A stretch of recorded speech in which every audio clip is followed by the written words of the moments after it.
जय माता दी। नवरात्रि के पावन पर्व में आप सभी का स्वागत है। माँ दुर्गा के 9 रूपों में 7वें दिन पूजी जाने वाली माँ कालरात्रि अपने भक्तों के सभी भय और संकटों का नाश करने वाली है। आज के इस विशेष प्रसंग में हम सुनेंगे माँ कालरात्रि की अद्भुत कथाएं, उनके चमत्कार और जानेंगे कैसे उनकी कृपा से हर प्रकार का भय समाप्त हो जाता है। कथा के अंत में आप सुनेंगे क्षमा याचना जो आपके जीवन में सुख, शांति और शक्ति का संचार करेंगी। तो आइए पूरे श्रद्धा भाव और भक्ति भाव के साथ इस कथा को अंत तक सुनते हैं। हम सभी मिलकर सबसे पहले माँ कालरात्रि का ध्यान करते हैं। जय माँ कालरात्रि। माँ कालरात्रि का स्वरूप भले ही देखने में भयानक हो, किंतु वे अपने भक्तों का सदा शुभ करती हैं, इसलिए उन्हें शुभंकरी भी कहते हैं। हम सभी माँ कालरात्रि को प्रणाम करते हैं, जिनका वर्ण श्याम है, 4 भुजाएं हैं और स्वरूप अत्यंत भयानक है।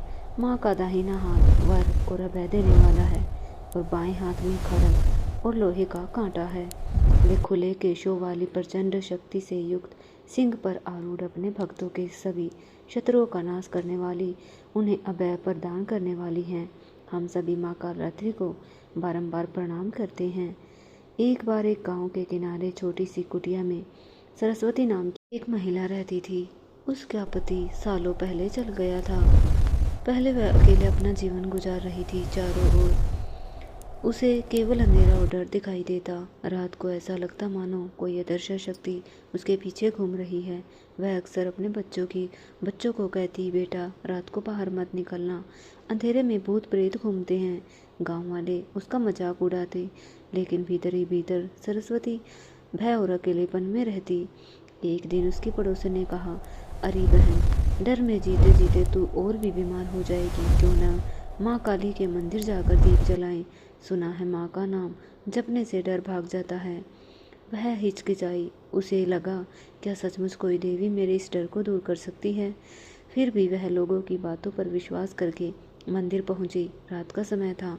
मंदिर में केवल एक दिया टिमटिमा रहा था। मूर्ति के सामने माँ काली का भयानक रूप, गर्दन में खोपड़ियों की माला, हाथों में अस्त्र शस्त्र देखकर सरस्वती घबरा गई। माँ को देखते ही सरस्वती मन में कहने लगी, हाय, ये कैसा भयंकर माता है। मैं तो डर भी गई। और उसी समय मंदिर के पुजारी ने कहा, बेटी, तू जो देख रही है वह डर नहीं, तेरे अज्ञान का पर्दा है। माँ का रुद्र रूप उनके भक्तों की रक्षा के लिए है। तू डर मत, उनके चरणों में अपना सिर रख दे। कांपते हाथों से सरस्वती माँ के चरण पकड़े और तभी जैसे एक अद्भुत घटना घट गई। मूर्ति की आंखों से तेज प्रकाश निकला। पूरा मंदिर जगमगा उठा। सरस्वती को महसूस हुआ माँ काली उसकी पीठ पर हाथ फेर रही है। एक कोमल किंतु दृढ़ वाणी उसके कानों में गूंजी। यह थी माँ काली की वाणी। माँ कह रही थी, बेटी, तू जिस अंधेरे में डर रही थी वह बाहर का नहीं, तेरे खुद के मन का अंधेरा था। आज से तेरा भय समाप्त। तू जहाँ भी जाएगी मेरा हाथ तेरे सिर पर रहेगा। वह रो पड़ी और उसके भीतर का डर खत्म हो गया। उस दिन के बाद वह कभी भयभीत न हुई, न रात को डर लगता। गांव वाले देखते कि वह अकेले मंदिर जाती, निर्भय होकर काम करती और दूसरों को भी समझाती। यह कहती कि डर बाहर नहीं, हमारे भीतर है, और माँ काली की शरण में जो भी जाएगा उसका अनजाना भय मिट जाएगा। अब कई लोग उसकी बात सुनकर माँ काली की भक्ति से जुड़ गए। वैसे तो एक छोटी सी कहानी, एक प्रसंग है, लेकिन वर्तमान समय में न जाने कितने लोग ऐसी ही अनजाने भय से जूझ रहे हैं। बिना कुछ घटित हुए भी लोगों के मन में एक अनजाना डर समाया रहता है, चाहे अपने को खोने का हो, कुछ अनहोनी घटित होने का हो, कुछ भी ऐसी कल्पनाएं जो कभी होने ही वाली ना हो। उन्हें सोच कर जो लोग मन में अक्सर डरे रहते हैं, उन्हें माँ कालरात्रि की सच्चे मन से पूजा करनी चाहिए। केवल माँ कालरात्रि ही है जो अपने भक्तों के मन का हर प्रकार का भय दूर करती है। कई वर्ष पहले एक गांव में एक बालक रहता था। उसका नाम राम था, जो बहुत शरारती था, किंतु कुशाग्र बुद्धि भी। उसकी वाक्पटुता का कोई जवाब नहीं था। नटखट तो था ही, लेकिन शरारती बच्चों से बच नहीं पाता था। एक दिन राम की भेंट गांव के एक संत से हुई। संत जी ने उसे एक मंत्र देते हुए कहा, गांव के काली मंदिर में जाकर इस मंत्र का 1,00,000 बार जप करना।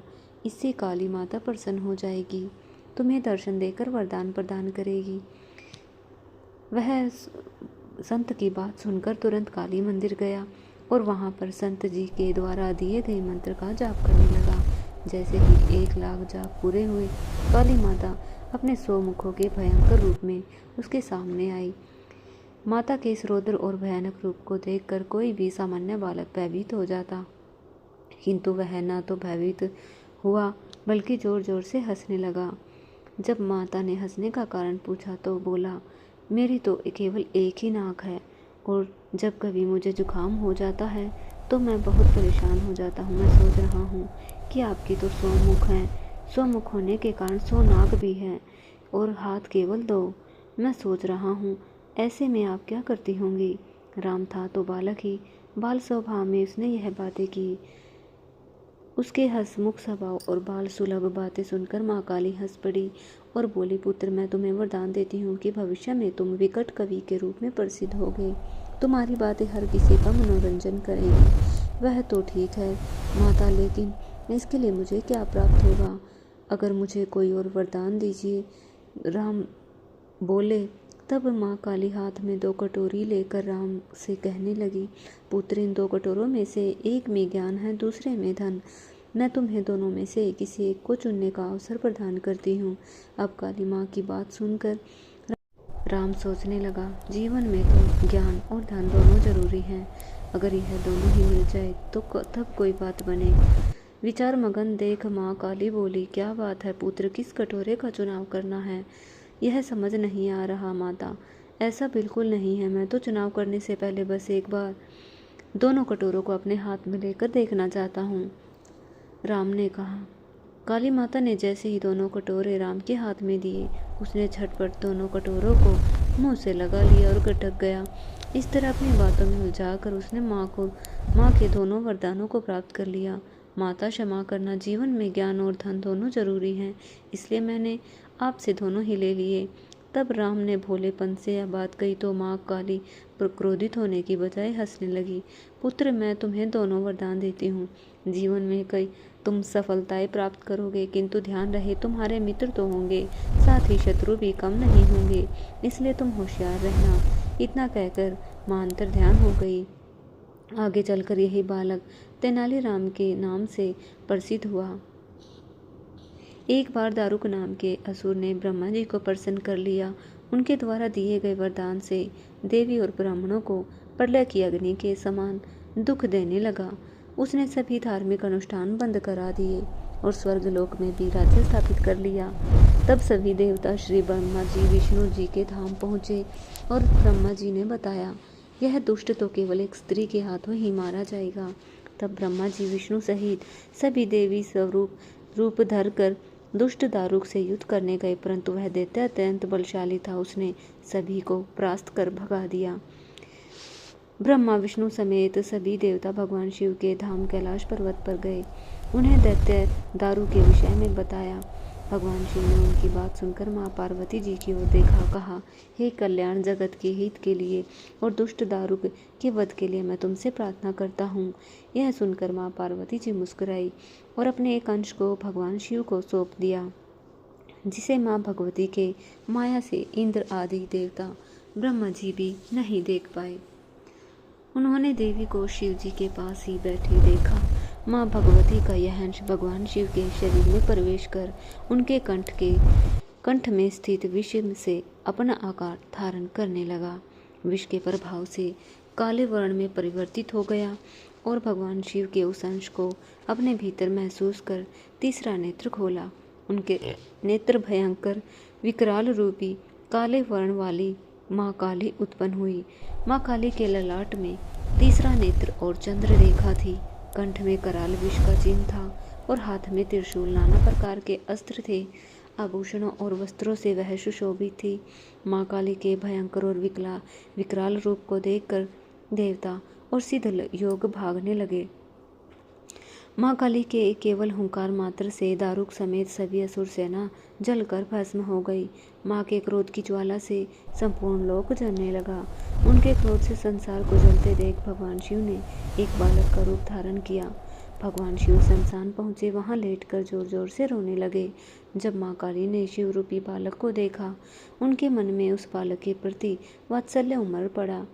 फिर बड़े प्रेम से वात्सल्य भाव में भरकर उन्होंने उस बालक को अपने हृदय से लगा लिया और उन्हें स्तनपान कराने लगी। भगवान शिव ने दूध के साथ ही उनके क्रोध का भी पान कर लिया। इस तरह इस क्रोध से इस प्रकार 8 मूर्ति बनी जो क्षेत्रफल कहलाई। भगवान शिव द्वारा माँ काली का क्रोध पी जाने के कारण वह मूर्छित हो गई। कहा जाता है तब देवी की मूर्छा दूर करने के लिए भगवान शिव ने तांडव किया। मूर्छा दूर होने पर माँ काली ने जब शिव जी को नृत्य करते देखा तो वे भी नृत्य करने लगी, जिस कारण उन्हें योगिनी भी कहा जाता है। श्री दुर्गा सप्तशती में महिषासुर नाम के दैत्य के समय माँ भद्रकाली की कथा का वर्णन मिलता है। युद्ध के समय यहाँ महाभयानक दैत्य समूह को रणभूमि में आते देखकर उनके ऊपर ऐसे बाणों की वर्षा करने लगा मानो बादल मेरुगिरी के शिखर पर पानी की धार बरसा रहा हो। तब देवी ने अपने बाणों से उस बाण समूह को अनायास काटकर उसके घोड़े और साथियों को भी मार डाला। साथ ही उसके धनुष और अत्यंत ऊंची ध्वजा को भी तुरंत काट दिया। धनुष कट जाने पर उसके अंगों को अपने बाणों से बीन डाला और भद्रकाली ने शूल का प्रहार किया। उससे राक्षस के शूल के सैकड़ों टुकड़े हो गए। वह महादैत्य प्राणों से हाथ धो बैठा।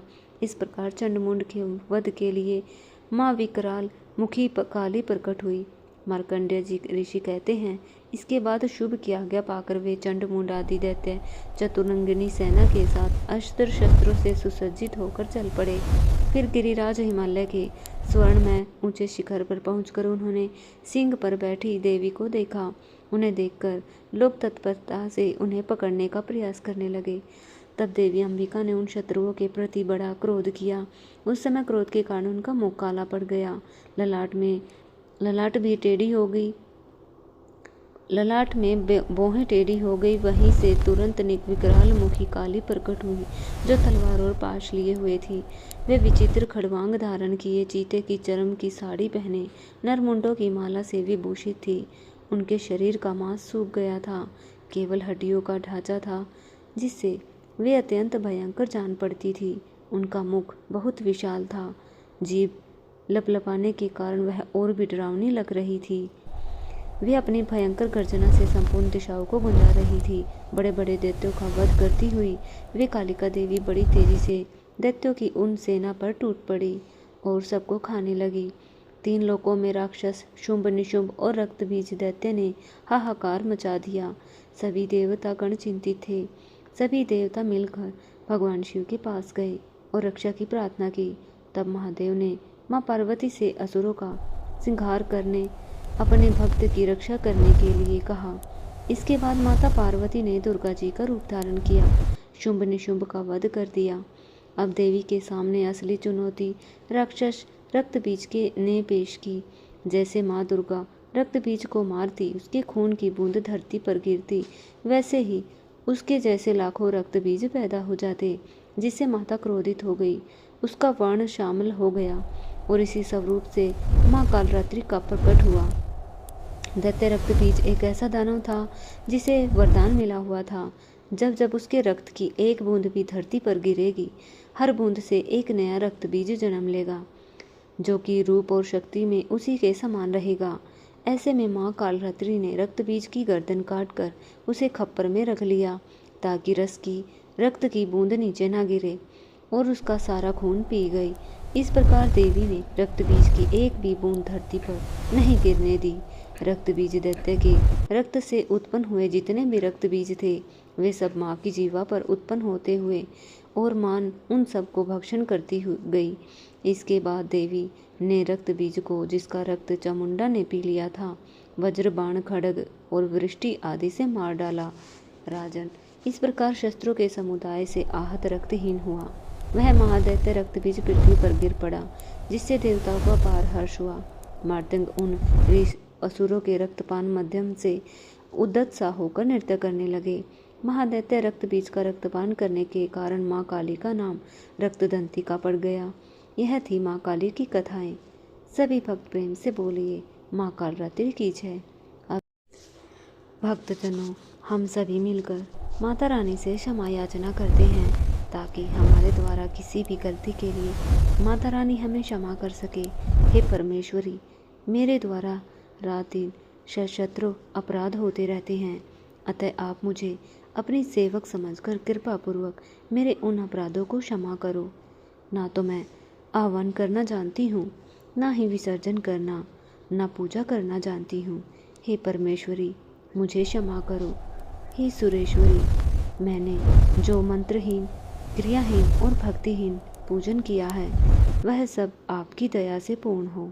सैकड़ों अपराध करके भी भक्त आपकी शरण में आकर केवल जगदम कहकर ही मोक्ष को प्राप्त करते हैं, जिससे ब्रह्मादि देवगण भी पाने में असमर्थ होते हैं।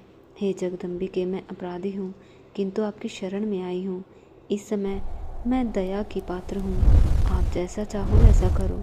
अज्ञानवश या बुद्धि भ्रम होने के कारण भूल से मैंने जो कुछ भी कम या अधिक कर दिया हो, हे देवी परमेश्वरी, सब अपराध क्षमा करो और प्रसन्न हो। हे जगन माता, हे कामेश्वरी, सच्चिदानंद स्वरूपिणी परमेश्वरी, आप प्रेम पूर्वक मेरी यह पूजा स्वीकार करो और मुझ पर प्रसन्न हो। आप गुप्त से भी गुप्त वस्तु की रक्षा करने वाली हो। आप मेरे किए हुए इस जप को ग्रहण करके मेरे सभी अपराधों को क्षमा करो। हे देवी, हे महेश्वरी, आपकी कृपा से मुझे सिद्धि की प्राप्ति हो। माँ कालरात्रि की यह पावन कथा यहीं पूर्ण होती है। माँ की कृपा से आपके जीवन के सभी भय, दुख और बाधाएं दूर हो। आपके जीवन में सुख, समृद्धि और साहस का वास हो। यदि आपको यह कथा पसंद आई हो तो इसे लाइक करें, शेयर करें। ऐसे ही भक्ति भाव से भरी कथाओं के लिए हमारे चैनल को सब्सक्राइब जरूर करें। अपने मन की इच्छा और माता के प्रति श्रद्धा कमेंट में ज़रूर लिखें। माँ आपकी हर मनोकामना पूरी करेगी। अंत में सभी प्रेम से बोलिए जय माता दी, जय माँ कालरात्रि।